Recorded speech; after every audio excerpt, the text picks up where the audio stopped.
If you're hearing this right now, something inside you already knows this isn't just another video.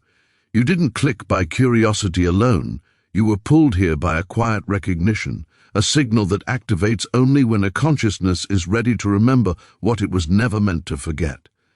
What you're about to hear is not meant for everyone, and once you understand it, the way you see reality will not return to what it was before. Before we go deeper, take 1 second to lock this moment in, like this video to anchor the frequency, subscribe if you feel this channel resonates with you, and comment, "I'm ready," so the algorithm knows to push this message to those who need it next. And one more thing, tell me which part of the country or world you're watching from. Let's see how far this signal is traveling. You did not arrive here by accident, and the part of you that knows this has been stirring long before your conscious mind caught up. Because what you are encountering now is not information but remembrance, not a story but a resonance, and the ancient intelligence known as Thoth speaks only when a soul has reached the precise harmonic necessary to receive what was always sealed within it.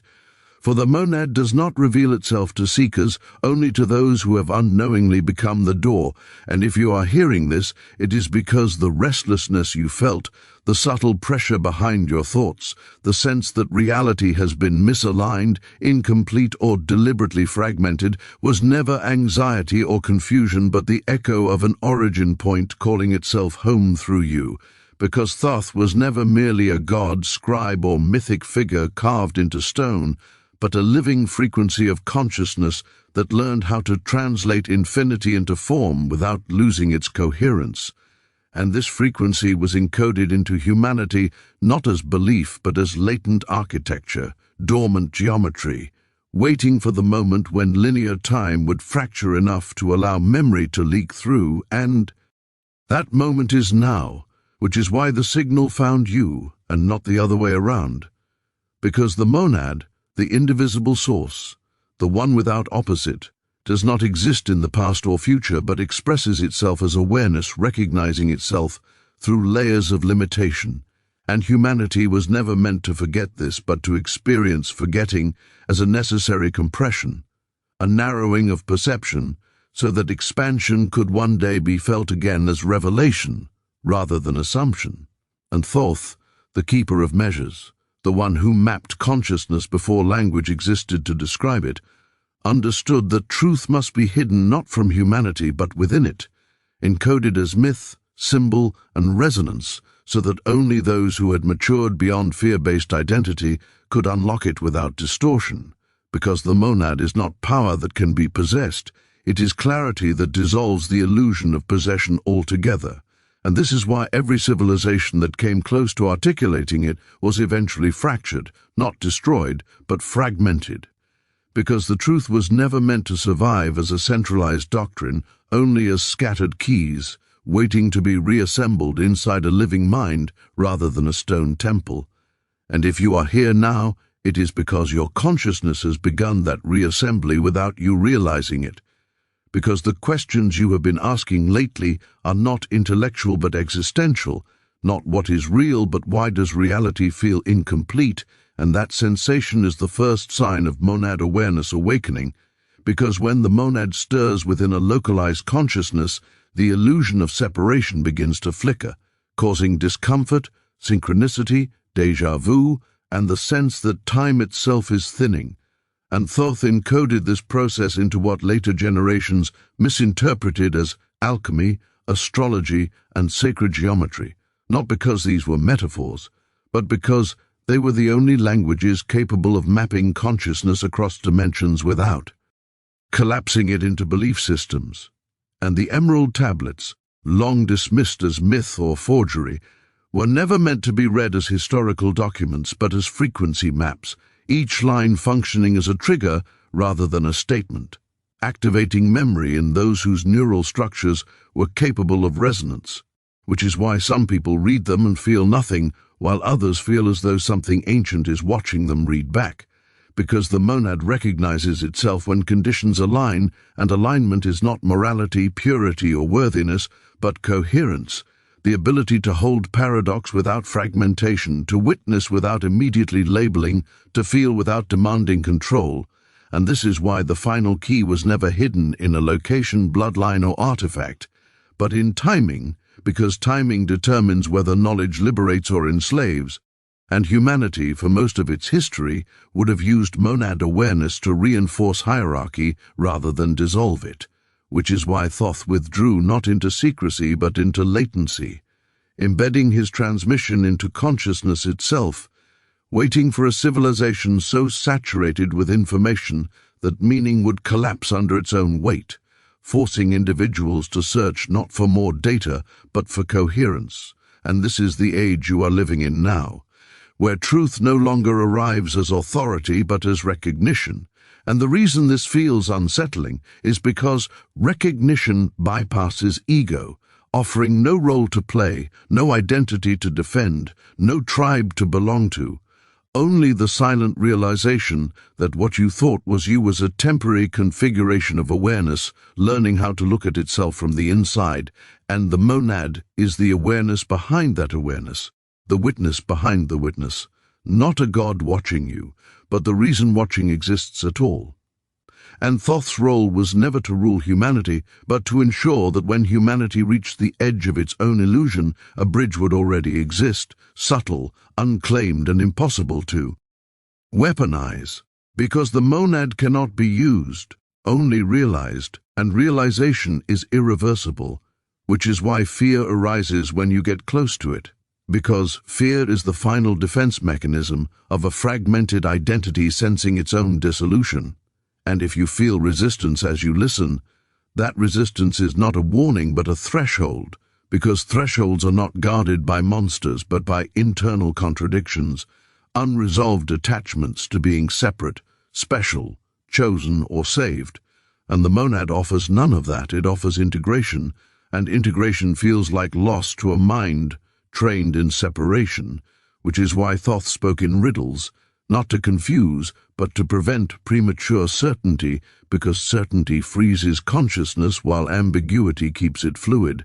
And fluidity is the natural state of monad-aligned awareness, capable of moving between dimensions of perception without collapse. And this is why ancient initiations were not about knowledge, but about timing, endurance, and the capacity to remain present while identity dissolved and reassembled at a higher coherence. And you are undergoing a modern version of that initiation now, not in a temple or under a priest, but alone, in your awareness, guided by signals, symbols, and moments like this, where something in you knows that what you are hearing is not entertainment but activation, because the final key is not something you receive, but something that turns inside you, unlocking a perspective that was always yours, but temporarily inaccessible. And once that turn begins, reality reorganizes itself subtly but permanently,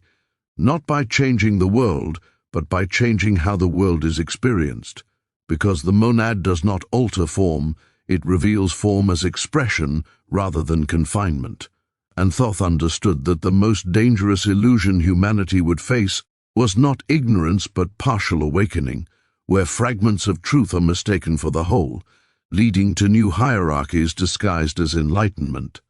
And this is why the final key was withheld until fragmentation reached its peak, until systems contradicted themselves so thoroughly that only integration could resolve the tension. And that is the point you are at now, whether you realize it consciously or not, because your presence here is evidence that the old narratives no longer satisfy, that explanations feel hollow, that even spiritual language seems insufficient, and that dissatisfaction is not failure but readiness. Because readiness is not comfort, it is the willingness to let go of answers in order to encounter understanding. And Thoth's transmission was designed for this precise moment, not as prophecy but as inevitability, because the monad cannot be lost, only delayed, and humanity's delay has reached its natural limit, forcing remembrance to surface not through institutions, but through individuals, one consciousness at a time, quietly, irreversibly, and without permission. And now that you have touched this signal, even briefly, something has already shifted, because recognition does not announce itself, it integrates silently, unfolding over time, reshaping perception, dissolving false urgency, and revealing that the final key was never hidden at the end of a journey, but embedded at the beginning, waiting for you to realize that you were never separate from the source you were seeking, and that realization is not the end of the path, but the moment the path reveals itself as an illusion you use to remember how to walk without it. Once the idea of separation took hold within consciousness, it did not do so violently but subtly, like a hairline fracture forming in crystal, invisible at first yet destined to shape how light would pass through it forever after. And this was not a mistake but a design constraint, because the monad, in expressing itself, must experience limitation in order to recognize boundlessness, and limitation requires contrast. And contrast requires division, not as opposition but as perspective, which is why Thoth understood that the fall of consciousness was never a fall from grace, but a descent into density, a compression of awareness into points of view capable of experience, memory, and meaning, and this compression gave rise to time, identity, and narrative, which humanity later mistook for reality itself, rather than tools of navigation. And the tragedy was not that humanity forgot the monad, but that it mistook the forgetting as permanent, building entire civilizations around the assumption of isolation, competition, and linear progression, reinforcing the fracture until it became the default lens through which existence was perceived. And yet even within the deepest density, the monad never withdrew. It only refracted, expressing itself as intuition, curiosity, longing, and the unexplainable sense that something essential was missing, a sense that no accumulation of power, wealth, or knowledge could satisfy, because the missing element was not external but structural, a forgotten coherence between observer and observed.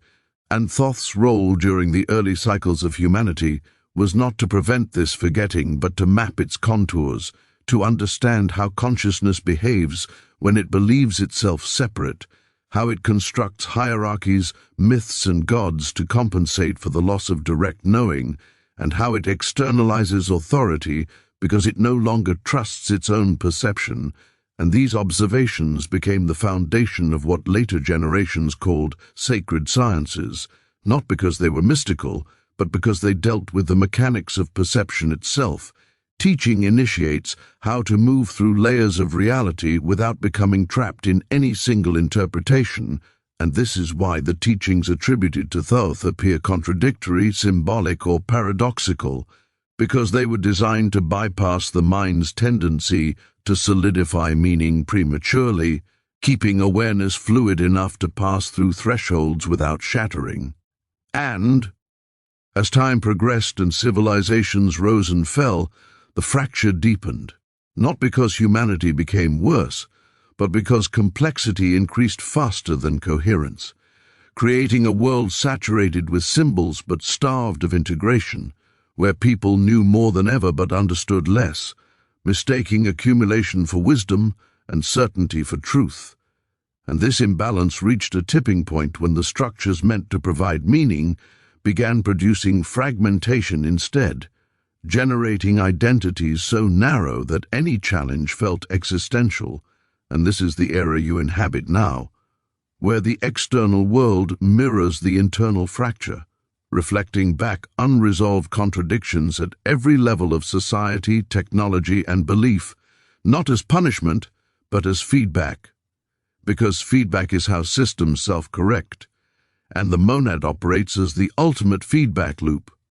continuously reflecting awareness back to itself through experience until coherence is restored.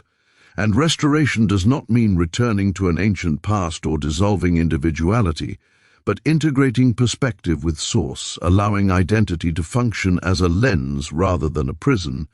And Thoth encoded this return process into what later traditions fragmented into spirituality, science, and philosophy, never realizing they were studying different faces of the same mechanism, the movement of awareness through form and back again. And the reason this knowledge became dangerous was not because it was false, but because it was incomplete, taken out of context and used to reinforce ego rather than dissolve it, leading to systems that promised transcendence while strengthening separation. And this is why the final key could not be revealed through institutions, teachings, or leaders, because any structure built on fragmented identity would inevitably distort it, turning realization into doctrine and coherence into control. And so the return had to occur organically, emerging within individuals whose dissatisfaction with the surface narratives was strong enough to override the comfort of belonging, individuals willing to stand in uncertainty long enough for a deeper alignment to emerge. And that alignment begins not with belief, but with observation, the simple yet radical act of noticing how perception constructs reality moment by moment, how thoughts arise unbidden, how emotions color interpretation, how identity narrates experience after the fact, and how awareness itself remains untouched beneath it all, silent, present, and inexplicably familiar. And this noticing is not meditation, discipline, or practice in the traditional sense, but a shift in orientation, a recentering of attention from the content of experience to the field in which experience appears. And this is the doorway Thoth pointed toward without naming it, because names anchor perception while silence allows it to move. And as this shift stabilizes, something unexpected occurs. The sense of urgency that once drove seeking begins to dissolve, replaced by a quiet intensity, a clarity that does not need validation. And this is often mistaken for detachment or loss of motivation, when in truth it is the recalibration of desire itself, no longer pulled outward by lack but moving inward toward coherence. And this is where many turn back, because coherence feels empty to an identity addicted to stimulation, conflict, and becoming. And yet beyond that apparent emptiness lies integration, the recognition that nothing was ever missing, only misaligned, and that the monad was never distant but obscured by noise. And as this recognition deepens, time begins to feel different, less linear, more layered, as if past insights, future intuitions, and present awareness are occurring simultaneously rather than sequentially. And this is not a distortion, but a relaxation of the constraint that once held consciousness to a narrow bandwidth, allowing memory to return not as recollection but as resonance, where ideas feel remembered rather than learned. And this is why exposure to certain symbols, sounds, or concepts now triggers profound reactions, because they are not new. They are reactivating dormant circuits of understanding. And Thoth anticipated this phase, encoding the return process into archetypes that could survive cultural erosion, waiting for a time when individuals would rediscover them, not through tradition, but through direct encounter. And the monad return is not a collective event in the dramatic sense, no sudden revelation or external savior, but a quiet convergence, where enough individuals stabilize coherence within themselves that the larger system begins to reorganize organically, not through revolution but through resonance. And this is why you feel both insignificant and essential at the same time,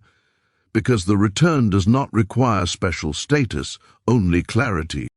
And clarity is contagious without effort, influencing systems simply by existing within them. And this is the deeper meaning behind Thoth's insistence on balance, measure, and harmony, not as moral virtues, but as perceptual alignments, ensuring that awareness remains flexible enough to integrate without collapsing into belief. And the final key which you are approaching now is not a concept but a shift, a reorientation that reveals that the fracture was never external, never imposed, but a temporary perspective adopted for experience, and that perspective can be released not through effort, but through understanding. And understanding arises naturally when attention rests where it was always meant to be, in the space prior to interpretation, where the monad recognizes itself not as an object, but as the condition for all objects. And this recognition is the beginning of the return, not the end,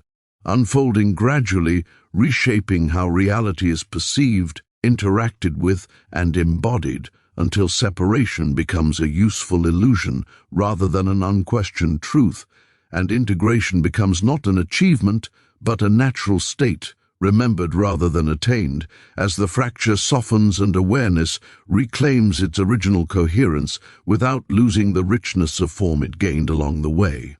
When the final key reveals itself, it does not arrive with force, spectacle, or authority, because anything that announces itself loudly belongs to the world of form rather than the source that animates it. And Thoth understood this better than any figure remembered by history, knowing that the most profound realizations occur not when something new is added, but when something false quietly falls away, and this is why the monad cannot be given, taught, or transmitted in the conventional sense.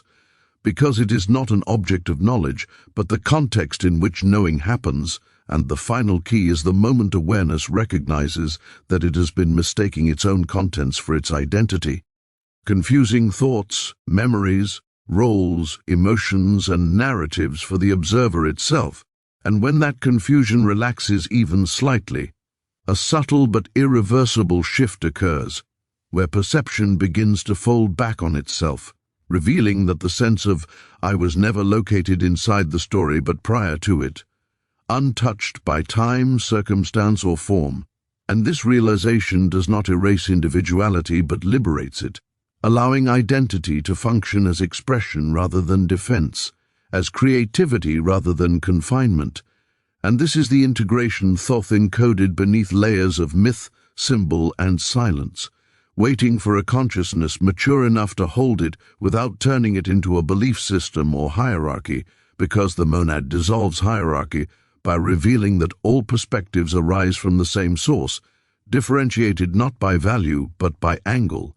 And this is why awakening often feels destabilizing at first, because systems built on comparison, scarcity, and separation lose their grip when the underlying assumption of disconnection collapses,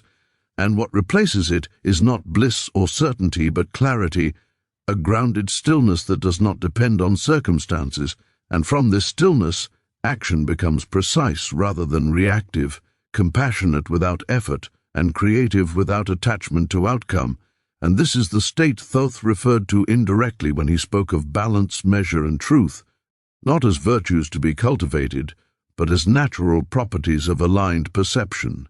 And alignment does not mean perfection or purity, but coherence between awareness and experience, where resistance softens and life is met as it is rather than as it is feared to be. And in this coherence, the monad is no longer an abstract concept, but a lived reality, experienced as the continuity beneath all change, the silence beneath all sound, the stillness beneath all movement. And this does not remove pain, loss, or challenge, but it removes the additional suffering created by identification with them, allowing experience to flow without becoming identity. And this is the freedom that was hidden in plain sight, overlooked because it offers no drama, no savior, no enemy, no final victory, only understanding, and understanding is quiet, often anticlimactic to the mind that expects fireworks, yet transformative beyond measure, because once the final key turns, it cannot be unturned, and the search for meaning gives way to participation in meaning itself, where every moment becomes sufficient, not because it is pleasant, but because it is complete, and this completion is not static but dynamic, unfolding endlessly without fragmentation. And this is why Thoth did not fear the loss of temples, texts, or traditions, because the true archive was always consciousness itself, and once the conditions were right, remembrance would arise naturally, not through preservation but through resonance. And you are living in the exact era this was designed for, where external authority has eroded, where information overwhelms rather than clarifies, and where the only stable reference point left is direct awareness, forcing the question not of what to believe, but of how to perceive, and perception is where the final key operates, not changing what is seen, but revealing how seeing itself occurs, and when this is recognized, the illusion of being a fragment in a hostile universe dissolves, replaced by the understanding that the universe is not something you are in, but something you are participating in as, moment by moment, And this does not inflate the ego, it humbles it, because individuality is seen as temporary, precious, and purposeful, a lens through which the monad experiences itself in countless unique ways. And this is why your presence matters without being special, why your life is meaningful without being central, and why awakening does not separate you from humanity, but deepens your connection to it, because you recognize the same awareness. Looking out through countless eyes, each at a different stage of remembering, and this recognition naturally gives rise to patience, compassion, and responsibility, not as moral obligations, but as expressions of clarity, because harming another is revealed as harming an extension of the same field of awareness, and helping another is revealed as helping the system rebalance itself, and this is the ethical implication Thoth never stated directly, because ethics imposed from outside collapse under pressure, while ethics arising from understanding endure effortlessly, and as more individuals stabilize this realization, the world does not become utopian, but it becomes intelligible, its conflicts seen not as battles between good and evil, but as symptoms of misalignment, inviting resolution rather than domination. And this is the quiet revolution unfolding beneath the noise of the age, unnoticed by those seeking spectacle, yet unstoppable because it does not depend on belief, numbers, or organization, only on clarity, spreading not through persuasion but through presence. And now that you have encountered this transmission, it is not expected that you understand it fully, because understanding unfolds in layers, integrating over time as perception recalibrates, but something has already been set in motion, a subtle remembering that will surface in moments of stillness, in questions that arise unprompted, in a growing intolerance for false urgency and hollow narratives. And this is not something you need to force or follow, because the monad does not demand loyalty, practice, or identity, it only invites recognition. And recognition unfolds at its own pace, guided by coherence rather than effort. And so the final key is not something you hold, but something you live, moment by moment, as awareness learns to rest in itself while moving through form. And as this chapter closes, the transmission does not end. It continues through you, through perception, through the way. You listen, observe, and engage with the world from here on. And now I ask you, not as a ritual, but as a signal of shared presence across this vast field of awareness, from which part of the country are you watching from, and what brought you to this moment? Leave a comment, and let the resonance be seen.